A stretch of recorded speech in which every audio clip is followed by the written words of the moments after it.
মাতৃভূমির জন্য। আমার বয়স তখন কতই বা, 4 কিংবা 5, অথচ আমার স্মৃতিকে আজও অন্ধকার করে দেয় সেই সময়ের একরাশ কালো কালো ধোঁয়া। কুণ্ডলি পাকিয়ে পাকিয়ে যে ধোঁয়া আকাশে মিলিয়ে যাচ্ছিল।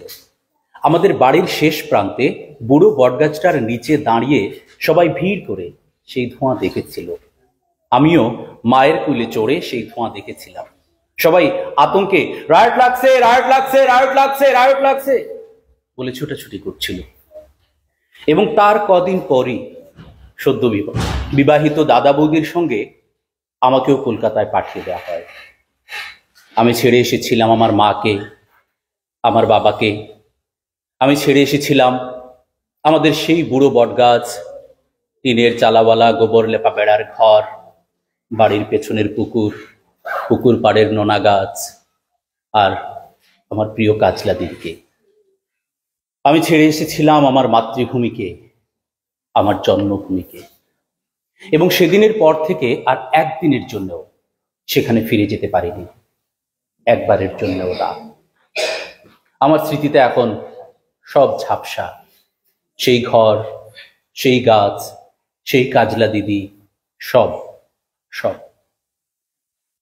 চাঁদপুর থেকে স্টিমারে করে গোয়ালন্দ, গোয়ালন্দ থেকে ট্রেন, দর্শনায় আমাদের বাক্সপেটরা ওলট পালট, এবং অবশেষে এক সন্ধেবেলা শিয়ালদা স্টেশন।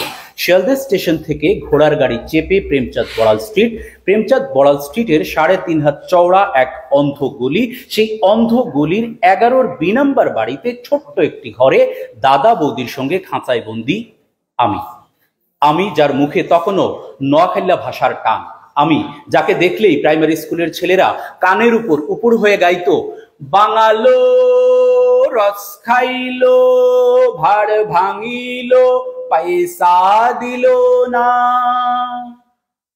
সেই আমি চারিদিকের ওই ঠিটকারির ভয়ে নিজের বাঙালপনাকে গোপন করতে করতে ধীরে ধীরে যখন অন্য মানুষ হয়ে উঠছিলাম, ঠিক তখনই আমার দেশ থেকে বাবার একখানা চিঠি এসেছিল।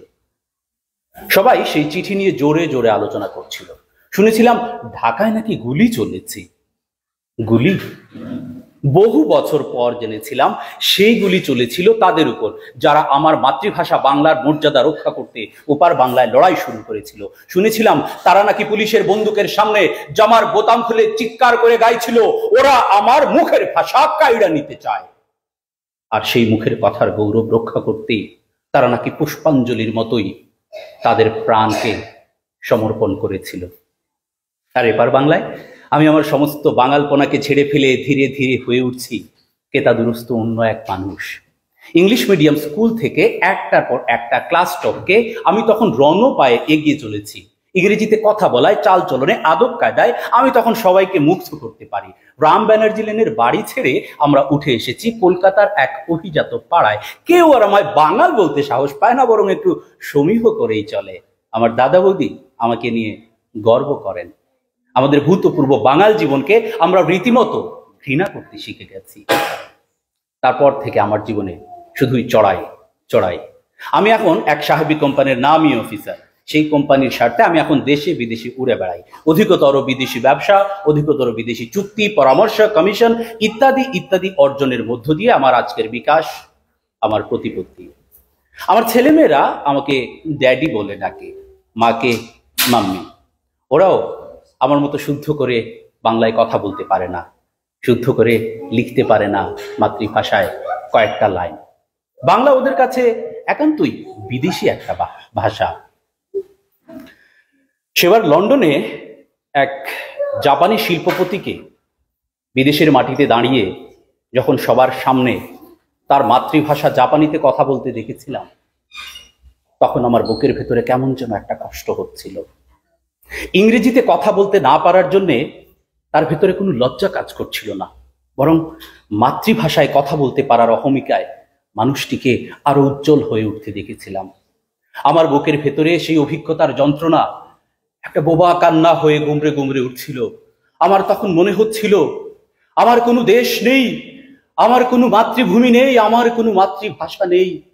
আমি যেন এক শিকড়বিহীন চিরবিদেশী।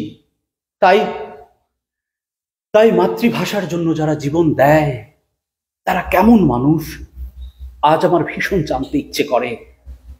আমার বুকের ভেতরে সেই বাংলাদেশের জন্য, সেই বাংলা ভাষার জন্য, একটুখানি বাঙালি হয়ে ওঠার জন্য একটা ভয়ঙ্কর যন্ত্রণা টনটন করে বেজে ওঠে, টনটন করে বেজে ওঠে, টনটন করে বেজে ওঠে।